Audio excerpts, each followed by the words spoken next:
One problem 5 different minds. ఒక్కసారి ఊహించండి, మీరు ఒక సిటీలో ఉన్నారు. ట్రాఫిక్ పూర్తిగా జామ్ అయిపోయింది. కార్ కదలటం లేదు. People frustrated. పొల్యూషన్ పెరుగుతుంది. ఇప్పుడు ఒక ప్రశ్న, ఈ సమస్యను ఒక ఇంజనీర్ మాత్రమే సాల్వ్ చేయగలరా? కాదు. అయితే ఒక మ్యాథమెటిషియన్? కాదు. ఒక సైకాలజిస్ట్? అది కూడా కాదు. అయితే అసలు సొల్యూషన్ ఎక్కడ ఉంది? ఇక్కడే ఒక పవర్ఫుల్ వే ఆఫ్ థింకింగ్ మొదలవుతుంది. దాని పేరు ఇంటర్ డిసిప్లినరీ థింకింగ్.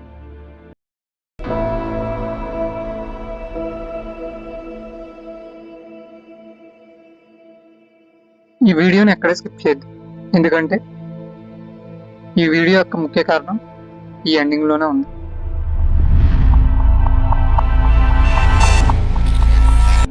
ఒక ఇంజనీర్ ఈ ప్రాబ్లం చూస్తే అతనికి కనిపించేది రోడ్స్, సిగ్నల్స్ అండ్ ఇన్ఫ్రాస్ట్రక్చర్. ఒక మ్యాథమెటిషియన్ చూస్తే అతనికి కనిపించేది డేటా, ప్యాటర్న్స్ అండ్ ప్రాబబిలిటీ. ఒక సైకాలజిస్ట్ చూస్తే అతనికి కనిపించేది డ్రైవర్స్ అండ్ బిహేవియర్. ఒక ఎకనామిస్ట్ చూస్తే cost and budget and efficiency. ఇక ఒక ఎన్విరాన్మెంటల్ సైంటిస్ట్ చూస్తే పొల్యూషన్ అండ్ సస్టైనబిలిటీ. ఇప్పుడు అసలు ఇంట్రెస్టింగ్ విషయం ఏంటంటే, వీళ్ళలో ఎవరి ఆన్సర్ కూడా కంప్లీట్ కాదు, కానీ వీళ్ళ ఆలోచనలు కలిస్తే ఒక పెద్ద ప్రాబ్లంకి ఒక కంప్లీట్ సొల్యూషన్ తయారవుతుంది. ఇదే ఇంటర్ డిసిప్లినరీ థింకింగ్. ఇది కేవలం ట్రాఫిక్ ప్రాబ్లంకి మాత్రమే కాదు. ఒక పేషెంట్కి డయాబెటిక్ ఉందనుకోండి, డాక్టర్ డిసీజ్ని ట్రీట్ చేస్తారు, న్యూట్రిషన్ ఫుడ్ మార్చుతారు, సైకాలజీ స్ట్రెస్ని అడ్రస్ చేస్తారు, టెక్నాలజీ హెల్త్ డేటాని ట్రాక్ చేస్తుంది. ఒక్కొక్కరి దగ్గర ఒక్కొక్క పీస్ ఉంది, కానీ అన్ని పీస్ కలిసినప్పుడే పూర్తి పిక్చర్ కనిపిస్తుంది.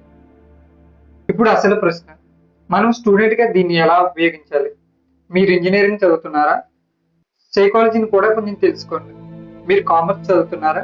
టెక్నాలజీని అర్థం చేసుకోండి. మీరు కంప్యూటర్ సైన్స్ చదువుతున్నారా? హ్యూమన్ బిహేవియర్ గురించి కూడా తెలుసుకోండి. ఎందుకంటే భవిష్యత్తులో అత్యంత వాల్యుబుల్ పర్సన్ ఒక సబ్జెక్ట్లో మాత్రమే ఎక్స్పెక్ట్ అయిన వ్యక్తి కాకపోవచ్చు, డిఫరెంట్ సబ్జెక్ట్స్ మధ్య కనెక్షన్ చూడగల వ్యక్తి కావచ్చు. ఒక ఇంజనీర్ సైకాలజీ అర్థం చేసుకుంటే అతను బెటర్ ప్రోడక్ట్ డిజైన్ చేయగలడు. ఒక ప్రోగ్రామర్ బిజినెస్ అర్థం చేసుకుంటే అతను యూజ్ఫుల్ ప్రోడక్ట్ బిల్డ్ చేయగలడు. ఒక బిజినెస్ మ్యాన్ టెక్నాలజీ అర్థం చేసుకుంటే అతను ఫ్యూచర్ ఆపర్చునిటీని ముందే గుర్తించగలడు. అంటే నాలెడ్జ్ ఒక సబ్జెక్ట్ లో ఉండొచ్చు, కానీ ఇన్నోవేషన్ చాలా సబ్జెక్ట్ మధ్య పడుతుంది. అందుకే తర్వాత మీరు ఒక ప్రాబ్లం చూసినప్పుడు దీనికి నా సబ్జెక్ట్ లో సొల్యూషన్ ఏంటి అని మాత్రమే అడగగండి. ఒకసారి ఇలా అడగండి, ఇది ప్రాబ్లం ఒక ఇంజనీర్ అండ్ సైకాలజిస్ట్ ఎలా చూస్తాడు, అండ్ ఎకనామిస్ట్ అండ్ టెక్నాలజీ ఎలా చూస్తాడు.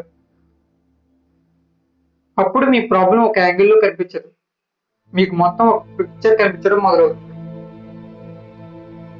అదే ఇంటర్ డిసిప్లినరీ థింకింగ్. ఒక సబ్జెక్ట్ మీకు నాలెడ్జ్ ఇస్తుంది, కానీ డిఫరెంట్ సబ్జెక్ట్ మధ్య కనెక్షన్ చూడగలిగితే మీకు బెటర్ సొల్యూషన్ కనిపిస్తాయి. అందుకే don't just learn more, learn to connect what you learn.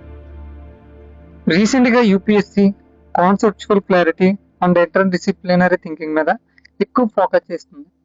So ఈ టైప్ ఆఫ్ మైండ్ సెట్తో మన ఎగ్జామ్కి వెళ్తే మనం ఏ విధమైన ఎగ్జామ్ అయినా క్రాక్ చేయొచ్చు. సో ఈ టైప్ ఆఫ్ మైండ్ సెట్ని మెయింటైన్ చేయడానికి ట్రై చేయండి. Thank you. మీకు ఇలాంటి ఇన్ఫర్మేటివ్ వీడియోస్ కావాలనుకుంటే మా ఛానల్ లైక్ చేయండి, షేర్ చేయండి, సబ్స్క్రైబ్ చేసుకోండి.